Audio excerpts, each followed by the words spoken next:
Hello, আসসালামু আলাইকুম everyone. কেমন আছেন সবাই? আমার নতুন একটি ব্লগে আপনাদের স্বাগত জানাচ্ছি। আজকে আমি আপনাদের তৈরি করে দেখাবো অত্যন্ত সুস্বাদু মজাদার ঝাল ঝাল ছুরি শুটকি দিয়ে বেগুন তরকারি রান্না। আশা করছি রেসিপিটি আপনাদের ভালো লাগবে। তো চলুন শুরু করা যাক আজকের রেসিপি। এখানে আমি প্রথমেই নিয়ে নিলাম 4টি মাঝারি সাইজের বেগুন। এগুলোকে এখন আমি কেটে নিব।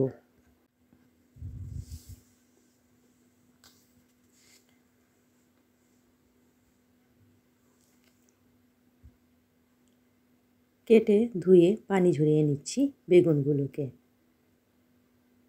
অন্যদিকে আমি নিয়ে নিলাম বড় সাইজের 2টি ছুরি শুটকি। এগুলোকেও কেটে গরম পানিতে ভিজিয়ে ধুয়ে নিয়েছি এবং শিলপাটায় আদা ছেঁচা করে নিয়েছি।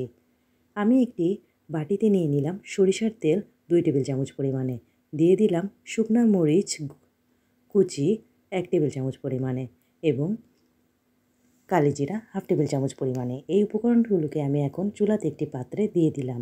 তার মধ্যে দিয়ে দিলাম তেজপাতা 2 টুক,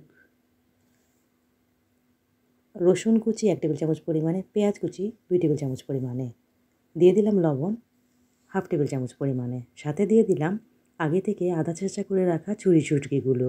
এখন ভালোভাবে সবগুলো উপকরণকে চুলাতে ভুনে নিচ্ছি। এ পর্যায়ে চুলার আঁচ মিডিয়াম টু লো হিটে থাকবে। দিয়ে দিলাম হলুদের গুঁড়া 1 টেবিল চামচ পরিমাণে, মরিচের গুঁড়া 1 টেবিল চামচ পরিমাণে।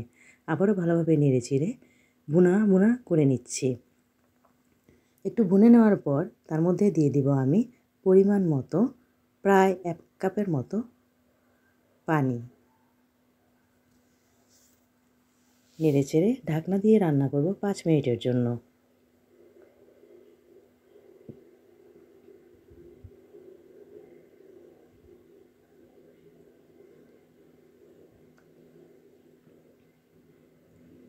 বলক উঠে আসলে এ পর্যায়ে দিয়ে দিচ্ছি আগে থেকে কেটে রাখা বেগুন টুকরোগুলো, দিয়ে ভালোভাবে নেড়ে চেড়ে আবার ঢাকনা দিয়ে রান্না করব 5 মিনিটের জন্য।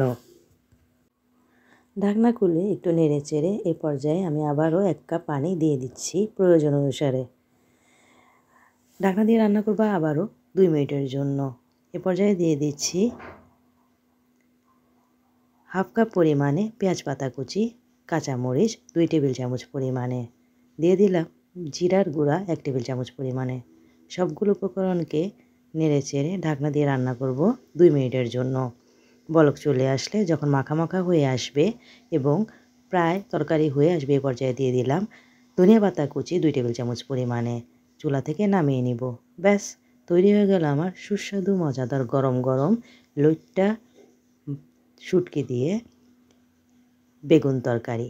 আশা করছি রেসিপিটি আপনাদের ভালো লেগেছে। ভালো লাগলে আমার চ্যানেলটিকে সাবস্ক্রাইব করবেন, লাইক কমেন্ট শেয়ার দিতে ভুলবেন না। পরবর্তীতে হাজির হব এরকম আরও সুন্দর সুন্দর নতুন নতুন রেসিপি নিয়ে। এই তরকারিটি আপনি যখন গরম ভাতের সাথে খাবেন দারুণ লাগবে। চাইলে রুটির সাথেও খেতে পারেন।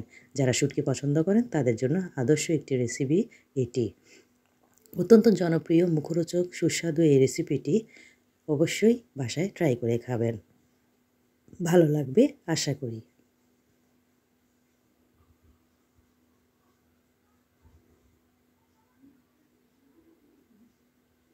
আজকের মতো বিদায় নিচ্ছি। ভালো থাকবেন সবাই। আল্লাহ হাফিজ।